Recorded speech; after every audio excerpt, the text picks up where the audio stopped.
helping people cope with and overcome life's challenges.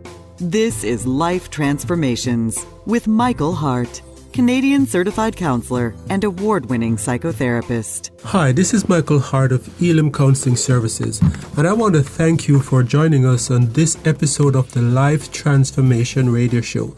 Today we have another interesting show lined up for you. Today's show is the beginning of a brand new series that is entitled Beyond Limits.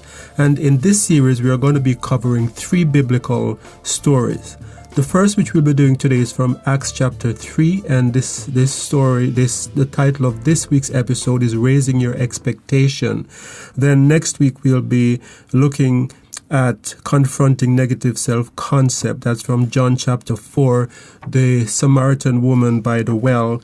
And then in the third and final part of this series, we'll be looking at changing mindset. John chapter 5, the man by the pool of Bethesda.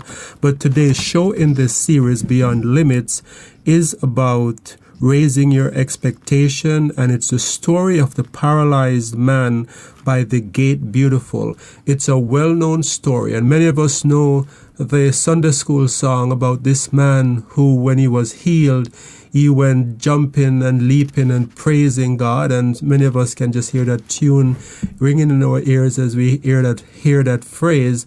But today we're going to be looking at this story in a very deep way, in a way that is going to bring new insight into all that is involved in this story. But before we do so, let me welcome you again to this show. For those of you who are joining us for the first time, you can find out more about Elim Counselling Services by going to our website. Our website is elimcounsellingministry.com. Elim is spelled E-L-I-M as in man, counseling with 2 L's, ministry.com. You can also call us if you'd like to talk to me, ask a question, or find out more. You can call us also at 613-699-1677, 613-699-1677. And as usual, with me in studio today is Melissa. Welcome again, Melissa.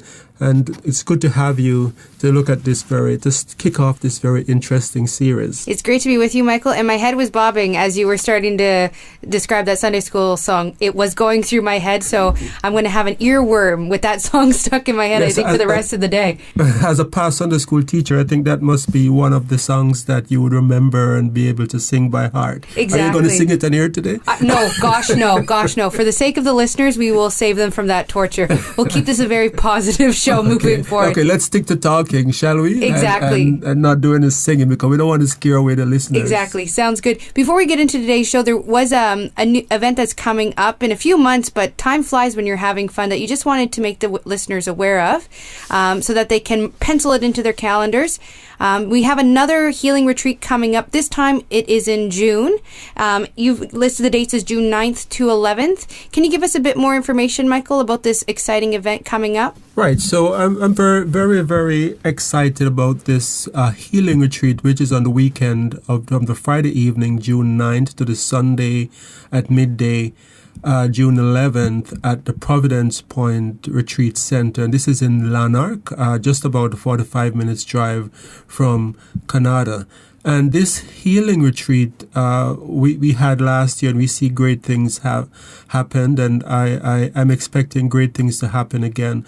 So to begin with, I'm going to be asking you listeners whether you are going to be attending the retreat or not, just to start praying for us, because we believe that it is through prayers that great things happen. This retreat is an emotional healing retreat, but we also see people receive physical healings at these retreats. So I'm just asking those of you who are praying to begin to pray for both people to be set free from negative effects of things that have happened earlier on in their life, but also to receive freedom from the physical symptoms that might be manifesting sometimes as a result of those emotional things as well. This retreat is for anyone. I think we all have things that we need to work through.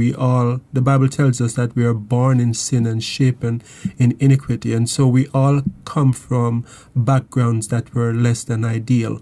And sometimes a retreat like this, just a way of setting aside time to reflect and to ponder things that have happened in your life can be very powerful and very freeing. So stay tuned to this show. Over the weeks ahead, we're going to be providing more details about this retreat, but it's not too early to register. We're just taking 12 spots because we want it to be a very intimate setting. We don't want to have a very big crowd. So for the 12 people who will be attending, it will be a very, very, very personal but also very powerful time. And so as you mentioned off the top, Michael, we are starting the first of a 3-part series called Beyond Limits. And today we're going to be delving into Acts chapter 3. And you've titled today's discussion, Raising Your Expectations. And you've picked out this story in Acts 3 as an example of someone who maybe could have raised their expectations and what was the result from that. So for those of us who are out there who maybe don't know Acts chapter 3 off the top of their head, do you mind giving us a fresh reminder by reading this chapter for us? Yes, absolutely. So John chapter 3 reads as follows. Or Acts chapter 3. Sorry, Acts chapter 3. John is involved with the story, but it's not John. Thank you, Melissa, for pointing that out. It's Acts chapter 3, and it reads as follows. Now Peter and John went up together into the temple at the hour of prayer, being the 9th hour. And a certain man, lame from his mother's womb, was carried, whom they laid daily at the gate of the temple, which is called Beautiful, to ask alms of them that entered into the temple. Who, seeing Peter and John about to go into the temple, asked an alms of them. And Peter fastened his eyes upon him with John, said, Look on us. And he gave heed unto them, expecting to receive something of them. Then Peter said, Silver and gold have I none, but such as I have give I thee. In the name of Jesus Christ of Nazareth, rise up and walk. And he took him by the hand and lifted him up, and immediately his feet and ankle bones received strength. And he, leaping up, stood and walked and entered with them into the temple, walking and leaping and praising God. So I know that's quite a long passage to read, but I think I wanted to read it just to capture the essence of the entire story. Because as we go through our discussion tape, we're going to be picking apart each aspect as a lesson that we can apply to our lives today through the example that we read in the Word. So I know you read the chapter there, but can you give us a sense of what this paralyzed gentleman's life would have been on a daily basis? What do you think his mindset was? Absolutely. So there are some things that I think doesn't jump out on us just from reading this story, but if we understand or we do some research into biblical culture, we know that this man would probably be seen by religious people as someone who has been punished by God for his circumstances. People who were beggars or people who had calamities enter their lives, or it was sometimes seen as an act of God upon these people for their sins. So it's not surprising, for example, in the book of Job, that when Job met with his misfortunes, that the religious friends were telling Job that he must have done something wrong. So here is a man who was born lame from his mother's womb. So it probably believed that maybe it was his sins or maybe his parents' sins, because God foreknew that he was going to be someone evil, that God caused him to be born paralyzed, or maybe it was the sin of his parents that resulted in him living this kind of life. So his life would be one where he would be despised by religious people. His state would be a very frustrating state. In those days, those wasn't the days of computer where if you're crippled, you could still make a decent living from, because you're good at graphic cards or you're good at building website. In those days, a man's income was dependent on his strength, on his ability to hunt, on his ability to be a good warrior. And so he could do none of that because he was crippled. And so the Bible tells us that daily he was carried to the temple. And so what kind of mindset or routine do you think he ended up being stuck in as a result of these circumstances? Right. So that mindset that he was stuck in there, his expectation would be to every day go through the same routine. I get up, My friends get me ready. They carry me to the temple, and I stay there for as long as there are people entering the temple or until the end of the day, and receive money. And the temple was chosen very strategically because the idea behind being at the temple is that people who are going to church, they're normally more generous. They have more generous spirit at that time, so they are in more likely to be giving money to someone who is in need. So his friends chose a very strategic point. But this man, the first point I'd like to bring out from this story is that this man represents people who, because of circumstances in their lives, because of choices that they have made, maybe just because of the family that they're born into, they're stuck. They feel stuck in a certain situation, a certain routine, where day after day they're doing the same thing, and it's almost as if life becomes this trap that you can't get away from. So this man represents that. He was stuck in an unfulfilling routine where daily he's going to the temple and he's begging alms, and it's repeated daily. The Bible tells us, uses that word daily, that daily he's going to the temple and begging for alms. So how do people, or the guy in the story, get stuck in these routines where their expectations are so low that they just do it day after day after day and expect nothing more? Well, I think when you have limited expectation, because there's something about his situation that say you can't achieve anything more than that. You're limited. You are stuck in that situation. So he had limited expectation. Not only was he in an unfulfilling routine, but he had limited expectation where I know what this job is. I go to this job, I get my salary at the end of the month, and it's going to be X amount of dollars. Maybe in a few years I get a 2% raise, and it's the same thing day in, day out. And maybe there are many of you who might be listening to this talk today who are saying, yeah, I kind of feel like that man. I feel like I am stuck in a situation where I'm not fulfilled. I don't feel as if I am fulfilling my potential. I don't feel as if this situation that I'm in is doing anything to me. And so when you get in that situation and you have been doing it day in, day out for years, this man would probably have been in his 30s, and he's been carried by his friends every day to this temple, and so his expectation became very limited. All he could think of is that I am going to get a few generous people to put silver and gold in my beggar's plate. He had no other possibilities in his mind. Another thing you've highlighted in this story in terms of what's framed his expectations, where they were and had limited them, was the fact that he was actually looking in the wrong place. What do you mean by that?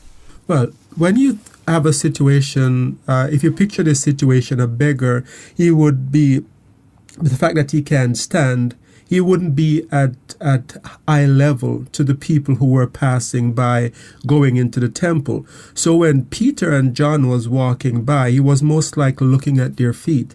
He was most likely looking at the plate, looking down at the plate as he begged them to put something into the plate. And so he's looking down into the plate, and so that represents people who are there in a situation where they have very, very limited vision. They can't raise their expectation. They're looking at their circumstances. They're looking at what life has presented them with, and they can't seem to get anywhere because they're stuck in that rut.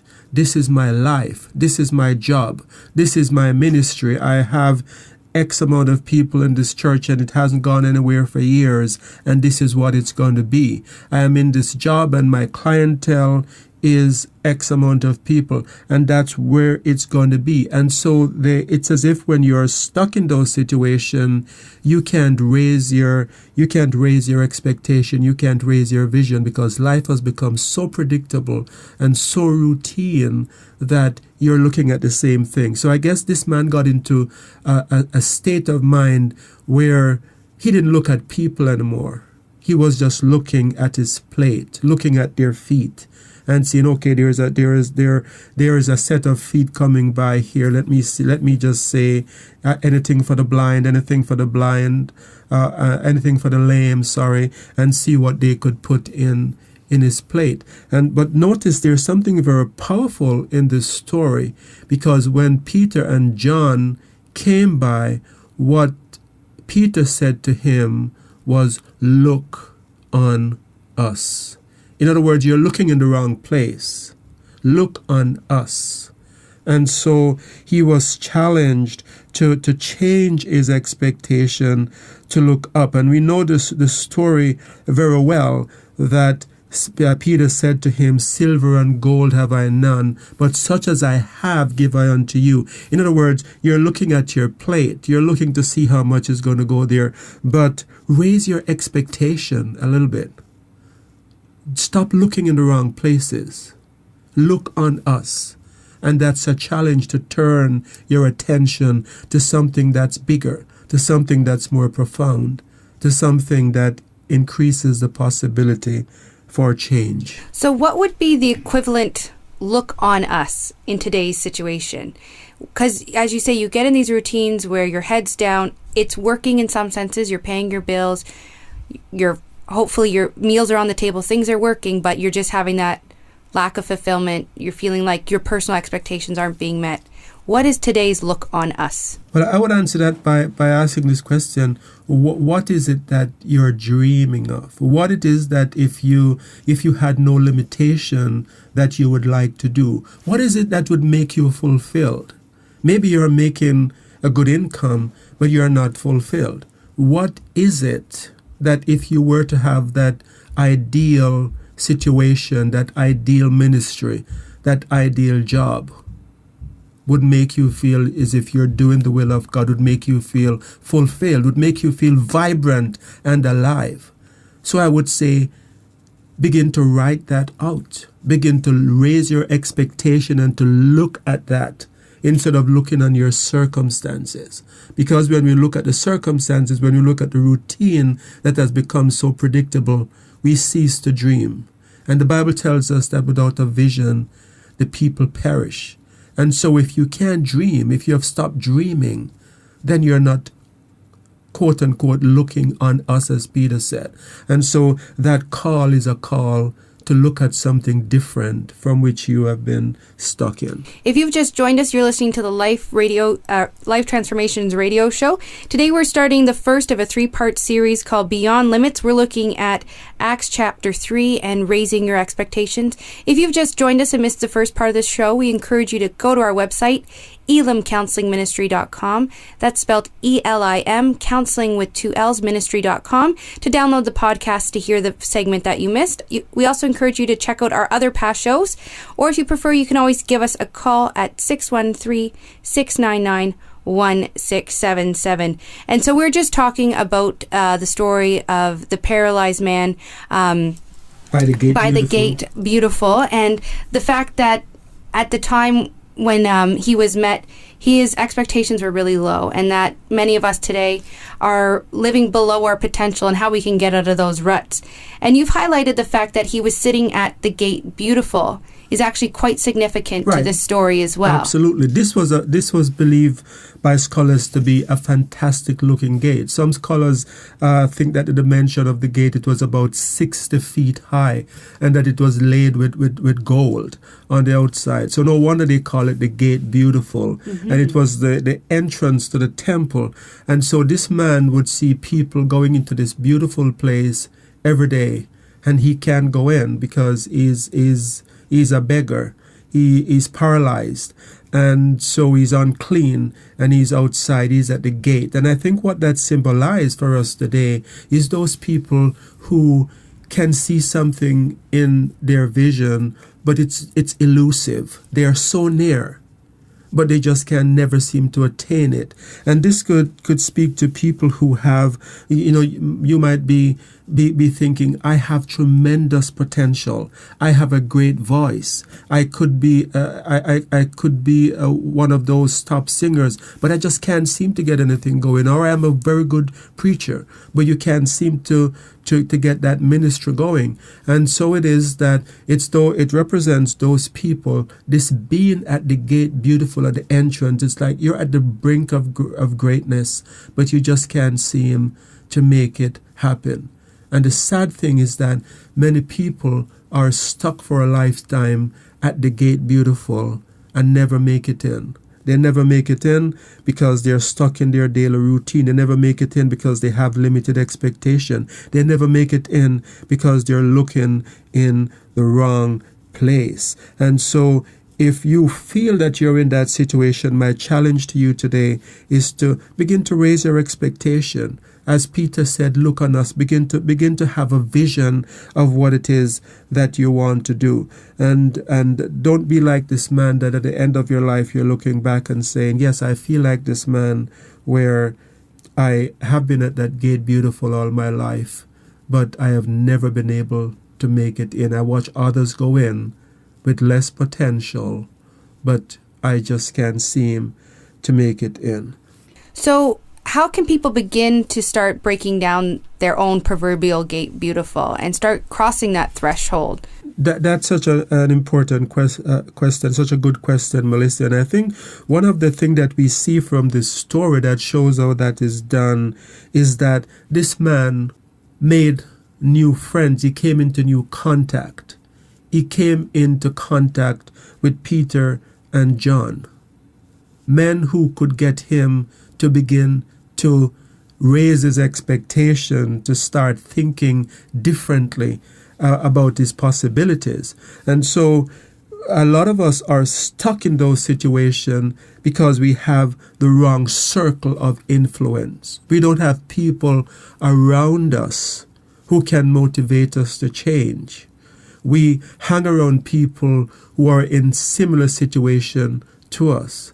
And so because of that, we are stuck in that situation. We're stuck in that 8 to 5 job because everybody that we hang around is in that 8 to 5 job, and they're all miserable, and they're all unhappy, and they're all waiting for their pension at age 65 and feeling very unfulfilled, but nobody's doing anything about it. So it was like this man, he had a circle of friends. Those circle of friends could only carry him so far and no further. Those circle of friends could only carry him to the gate beautiful, but they could not get him in.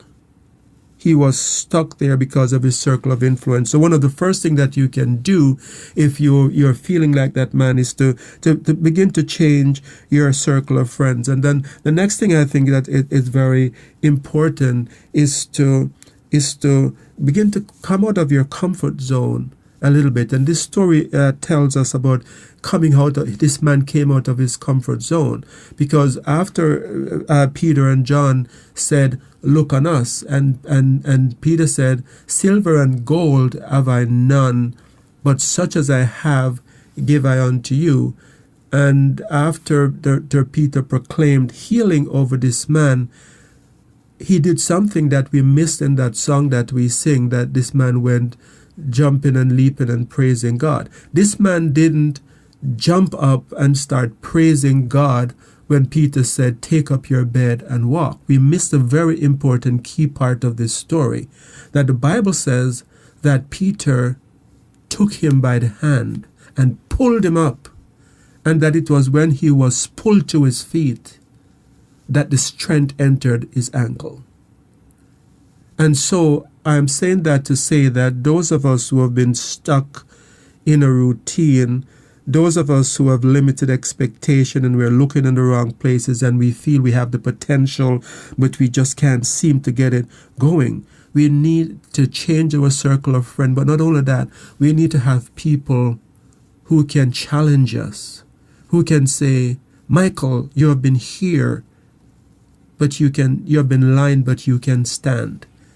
You have been at the gate, but you can go in.